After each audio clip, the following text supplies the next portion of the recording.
Lorsque vous dites « je suis », vous annoncez la présence de Dieu vivant en vous.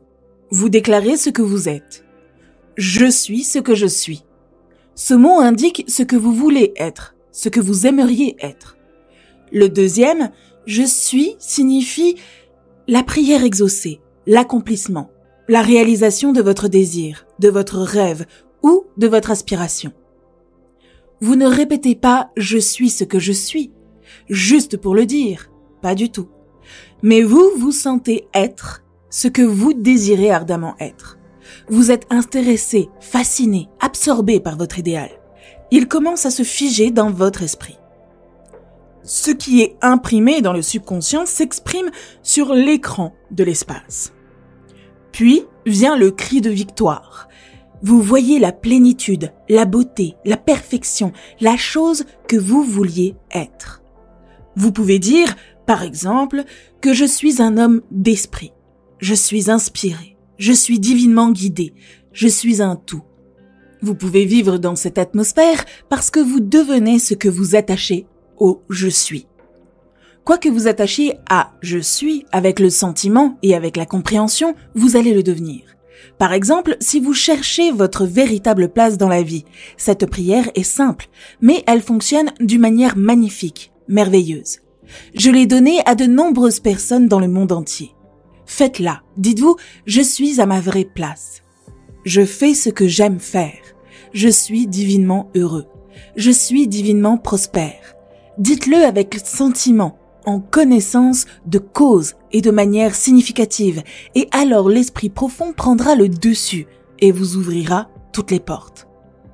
Votre talent caché vous sera révélé. La porte s'ouvrira et vous vous retrouverez à votre vraie place. Cela signifie que vous exprimerez votre vie au plus haut niveau possible, c'est-à-dire au niveau de la conscience de l'être, du principe de vie, de la conscience inconditionnée. Les hindous utilisent le mot « Om ». C'est la même chose. Il signifie l'être, la vie, la conscience inconditionnée.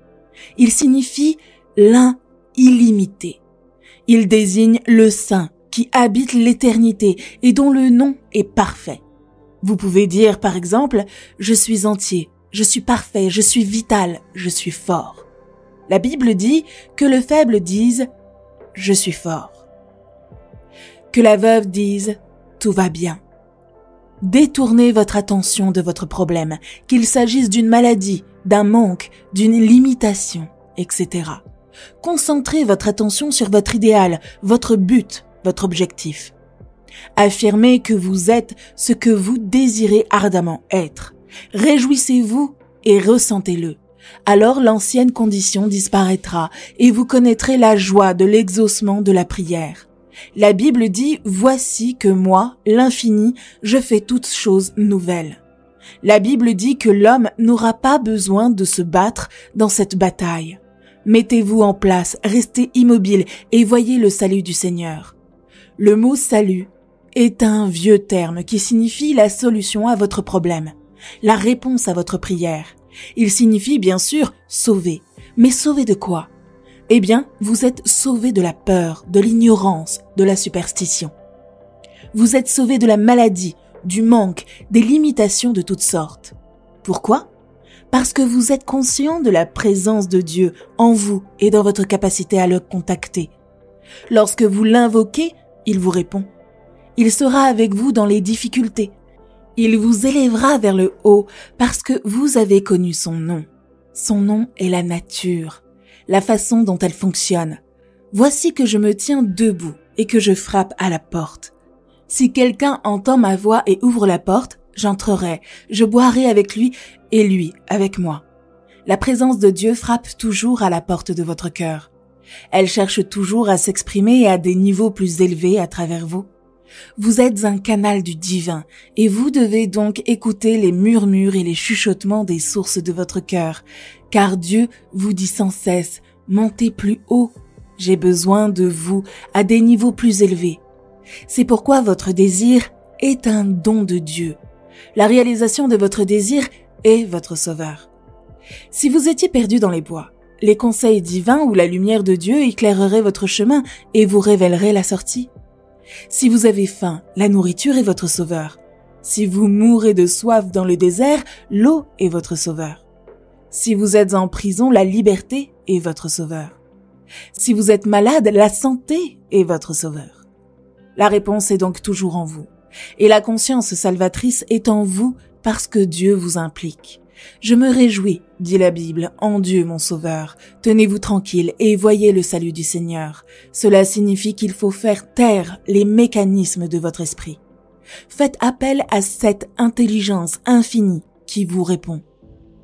Si vous demandez un poisson, elle ne vous donnera pas un serpent. Si vous demandez un pain, elle ne vous donnera pas une pierre. En d'autres termes, elle devient l'incarnation de votre idéal. Ayez la conviction profonde que tout va bien, malgré toutes les raisons pour lesquelles la situation semble difficile. Restez imperturbable. Vivez dans l'atmosphère de la victoire et la victoire sera vôtre. Ayant vu la fin, vous avez voulu les moyens de la réaliser. Contemplez la fin heureuse, réalisez et sachez que toute la puissance de la divinité coulera vers ce point focal d'attention. Je suis un être pur et conditionné. C'est le pouvoir créateur. Il s'agit de l'infinité de Dieu. L'ancien hébreu dit que Dieu, pour créer, s'est divisé en deux, c'est-à-dire en un mâle et une femelle. Puis Dieu s'est conçu comme le soleil, la lune, les étoiles. Il s'est cru homme, il s'est imaginé homme. Et tous ces archétypes ou modèles ont été donnés à l'aspect féminin de lui-même, que l'on appelle la matrice de Dieu, qui a créé toutes les choses dans l'ordre et a donné naissance à toutes les choses dans cet univers. Toutes les choses ont été créées de cette manière, et rien n'a été créé qui ne soit pas fait de cette manière. Vous avez été créés de la même manière. Vous êtes aussi un homme et une femme. Votre esprit conscient est le mâle et votre subconscient est la femelle. Et tout ce que vous imprégnez ou imprimez au subconscient est à l'aspect féminin de vous-même. Le subconscient le produit en bien, en mal et en différent. Vous pouvez dire « Je suis un homme, je suis anglais, je suis écossais, je suis avocat, je suis médecin, je suis républicain, je suis démocrate ». Ce sont des faits qui vous concernent, mais ce sont des limitations de l'infini, car Dieu est illimité. En d'autres termes, vous avez l'état conditionné de l'être inconditionné. Ces états que je viens de mentionner, bien sûr, sont des expressions constructives de l'infini. Mais Dieu est illimité. Il est l'être pur, inconditionné. C'est l'illimité. On l'appelle le Saint d'Israël. Dire que Dieu est quelque chose en particulier implique une limitation ou une circonscription. Dieu est infini. L'homme est quelque chose de particulier. L'homme est l'individualisation de la conscience de Dieu. Emerson a dit « Chaque homme est Dieu marchant sur la terre ».